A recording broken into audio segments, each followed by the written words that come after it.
Welcome to IT Insights, InsurTalk by Future Processing. My name is Piotr Piękoś, and in this episode, kicking off Season 2 of our series, I have a privilege to speak with Sharon Stanley, Managing Director at GPM Development. Sharon had been around technology space of specialty markets for a while now, and in this conversation, we're going to be talking about what it means to play a long game as a technology provider at Lloyd's. We're also going to touch a Blueprint 2 topic and how will its introduction change the work of Lloyd's brokers and cover holders. Welcome to the show, Sharon. Thanks very much for having me. I'm very excited to be here. Brilliant. How are the marathon preparations going? Yeah, good, thank you. Yeah, I did my longest run on Friday. I did 33 kilometers. And then I'll do sort of tapering down to 25 this weekend and maybe 15 the weekend after, but I'm excited about it. Hopefully the conditions will be good. I know you've done London Marathon in the past, right? So what's the objective this year? Well, to enjoy it, to have fun. We're raising money this year. GPM's charity is a baby loss and bereavement counselling charity that's very close to our heart. It's called Abigail's Footsteps. Okay. One of our friends and ex-colleagues was supported by Abigail's Footsteps, and now they're an ambassador of that charity. I'll be starting my charity raising this year with the London Marathon, and then we're going to do a triathlon in June, and then there's 7 of us doing the 3 Peaks Challenge in September, which is the 3 highest peaks in the UK in 24 hours, hopefully. Wow, that's a lot of activities planned for for this year. So tell me, you've entered the specialty markets number of years ago. 20 years ago. Was it always that intense for you? How was it when you started? Did you manage to combine your physical I wasn't activity? quite so active 20 years ago. I started running 10 years ago. Okay. So I was trying to get a bit healthy 10 years ago after having my daughter. So 20 years ago, I was probably more socialising, and that was probably my biggest activity, which is not a bad activity to have in the London insurance market. It's a very sociable community. Can attest to that. Yeah, it's a lot of fun. Yeah, it's good fun. But yeah, no, over the last 10 years, it's really good. It's really helpful to get outside, get out in nature, have a run. It's really good. Okay, so what's the story behind GPM Development? Can you tell our viewers how did it start? They're about 35 years old. We're 35 years old. Still innovating after 35 years is how we like to put it. I joined originally 20 years ago, and that was my introduction into the London insurance market. I had been in travel insurance underwriting, and in that company, we had the claims service there, but we didn't have very good information from that claims service within our company. Okay. And so I put together a little access database to capture some information. And so that's what really sparked my interest in the importance of data from claims to enable underwriting, and the importance of having a good process of capturing that data and being able to report on it. And then shortly afterwards, I joined GPM and did a degree in computer science in the evenings when I joined GPM. So I was learning about the London market in the day and computer science in the evenings. And I did my final thesis on change in the London insurance market. And that was 16 years ago. Wow. So tell me, was there a particular motivation for you that had driven you towards Lloyd's and not other sectors, or? It was just falling into GPM really, and that was the market that they served, and I just loved it. I loved being in this area. I loved being around Leadenhall Market. I loved that all of the clients were walking distance, and you went to see them. It was a good fun place to be. Okay. Can you tell more about the product to market fit back then? What was it? God, it's not even that different, you know, Piotr. When you say what's changed in 20 years, I can tell you more easily that most things have stayed the same. So, yeah, so I think there was a much heavier dependence on Word and Excel and paper 20 years ago, physical paper. So exchanging, as was then Velenetic now, used to drive the LPANs and the contracts down to Folkestone on a daily basis. And obviously over the last 20 years, we now submit those scans of those paper documents. And now we're moving on towards more data exchange. But actually, the processes are very similar, really. We're just trying to use the improved technology in a better way to serve the same marketplace. As a technology provider, right, what changes did you have to introduce to your company throughout the years to stay relevant? Well, it's all about continuous improvement, I think, personally. And I think since we took over 4.5 years ago, it's much easier when you're in a position to put those processes internally in place to continually develop and build better solutions for your customers. It's with customer engagement.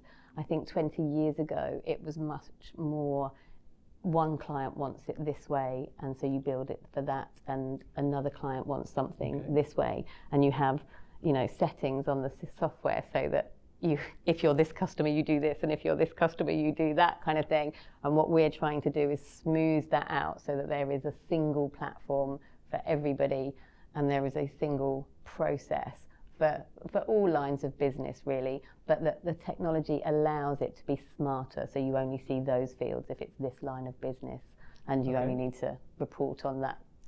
Is there a line of business that GPM Development has been particularly successful with? Well, the one that we've worked on the most recently is aviation, and that has taken up a lot of our time, and we have learnt a lot over the last 4.5 years, and it's given us some really good building blocks from which to build the much more generic London market platform from. Yes. We're now at the verge of Blueprint 2 introduction.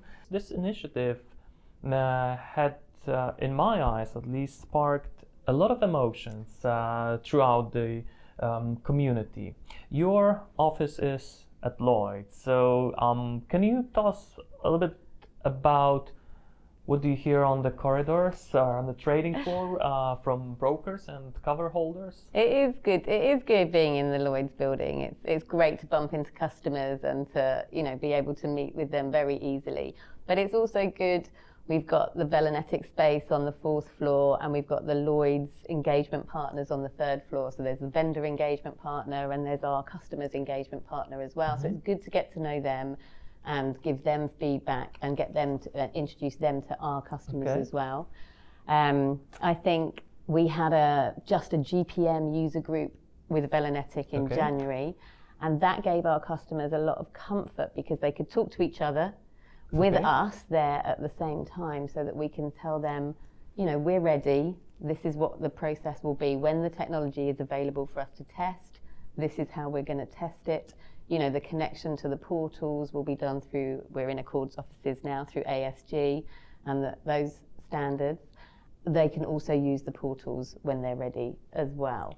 Okay, so it's great that the community overall has a precise line of communication. So after those events, how would you evaluate the rate of anxiety amongst brokers and cover holders? So after that January session, they genuinely felt relieved and listened to, and that they understood more. I think the bigger scope, where there's sort of 600 people in a room, it's a much more generic message and not so tailored to sort of the, you know, different communities. And they could learn from each other. They just got confidence from each other as to where each other were, so they could peg each other against each other. And we've continued those user groups. We had an excellent session with the Velenetic Digital Processing Services Agreement team, the DPSA team, so that our users could understand when they had to sign the contract by, what the implications of that contract was, the fact that they could get set up as users and test the portals before they signed the contract.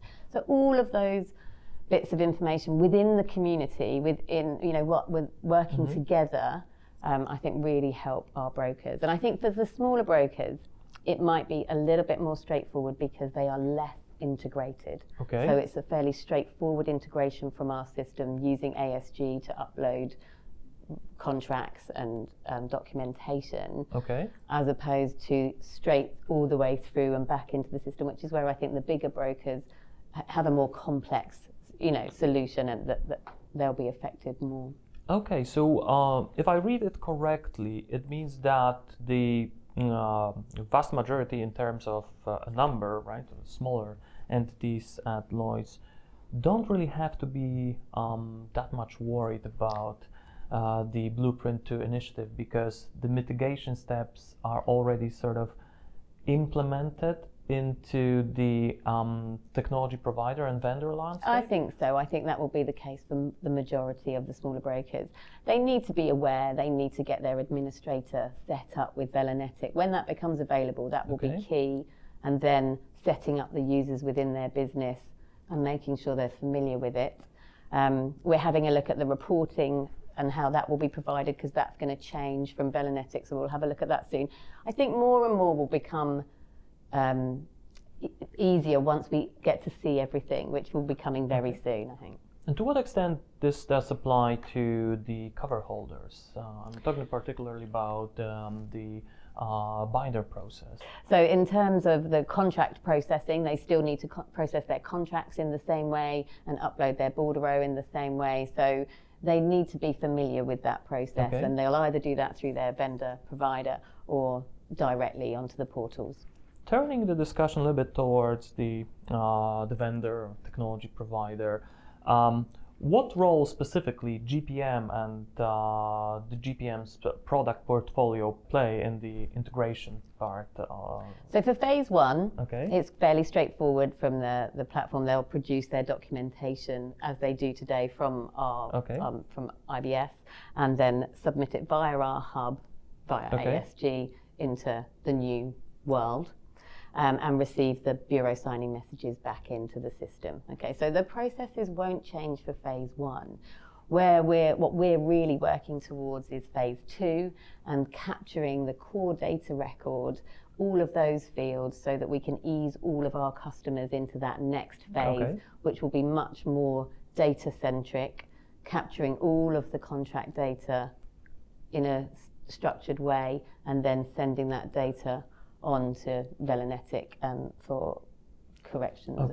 Before we move on, can you tell our viewers a little bit more about your new upcoming platform, and then maybe we can talk about the CDR bit on. So in Focus, we've been working with Future Processing on building in Focus platform for the last few years, and as I said, we've concentrated on aviation so far, but we'll be building that out to capture all of the market reform contract fields. And so regardless of line of business or territory that you're operating in, you will be able to follow the same process to capture those fields and then send them on to a placing platform of choice, and on for premium processing initially into IBS, and then that sort of same process that they have today, but ultimately having a cloud native platform, secure, compliant, auditable, that's really data centric and usability centric. It should be, very easy to use. Our goal is to make it intuitive so that users don't have to be trained so heavily. So we did some excellent user experience sessions with some of your guys a few months ago, just watching users. They know how they process their business, and just letting them have a look around the screen. It's a very interesting thing to watch. It was great to see, and that how, and then we can start small and then build up, more and more functionality. Vendors and technology providers are, at least that's the intention, going to take the majority of the heavy lifting of the integration with the new Velanetic systems, right? But is that all for a small sized broker to, let's say, procure a system and that's it? Or what are the other steps required from the broker side to really properly implement a platform like in Focus, for instance?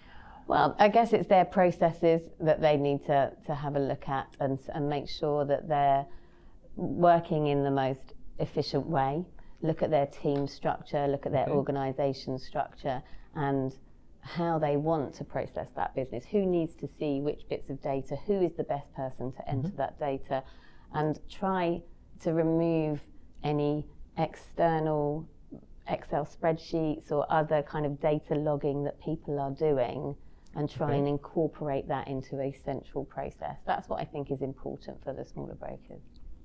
I hear that it might be a lot of change, particularly for small enterprise. Apart from broadly understood compliance with Blueprint 2, what else is there to gain from a broker or a Genuinely, I think it will add value to their business, because I think once you capture data and can then interrogate that data in a much more simple way than when it is spread over documents or different spreadsheets and databases, then I think that they will see real value. And I think the reporting is a massive part of that. Part of our platform is Insight, so that we can show that data back to customers, and they can put it under dashboards and view it simply and drill down into that data, which they can't do if that data isn't in a structured format. So there's a huge value to be gained from that, but it will be over time. It won't, and you know, you said at the beginning about that it's the long game. It's not instant. All they need to do first of all is just start trying to build in a good process of how they would like to work, and then choosing teams to move forward in that way. What do you think the timeline is, really? Oh, really? Well, it's been going for more than 20 years, I'd say, this change program. It's definitely got the most momentum I've ever seen in that 20 years. So I think regardless of the timeline, it is the correct direction of travel. And from our perspective, we will keep up our user engagement and the movement towards working towards that structured data capture, the integrations with other systems in the London market and beyond, because it's a better way to work, and you know, improving the processes in our customers. Sharon, based on what we've talked about, is there a message perhaps to be conveyed to a community of smaller brokers and cover holders? A calming one perhaps, or a call to action? Well, yeah, I think it's a bit of both, really. I think that as long as somebody within those organisations is engaged and gets set up with Velonetic for the administrator, and gets set up on the portals, and they familiarise themselves, they see what reports they will get back from Velonetic. As long as they're engaged, they will be able to continue pretty much as they do today. They will be able, if they are integrated, they'll be able to send their information in and receive that data back again. And if they are doing direct into the portals, they will be able to continue. But the call to action is to systemise their processes, is to try and organise the work that they do so that they can put it into systems and make it more structured going forward, and have that in their long-term sight. Thank you so much, Sharon. It's been great having you here, and good luck. Thanks very much, Piotr. I've really enjoyed it. It's been great. Thank you for yet another episode of IT Insights InsurTalk by Future Browsing. See you in the next one. IT Insights talks on business and IT challenges with tech leaders. Visit us at itinsights.tech and dive into our podcasts, webinars and events.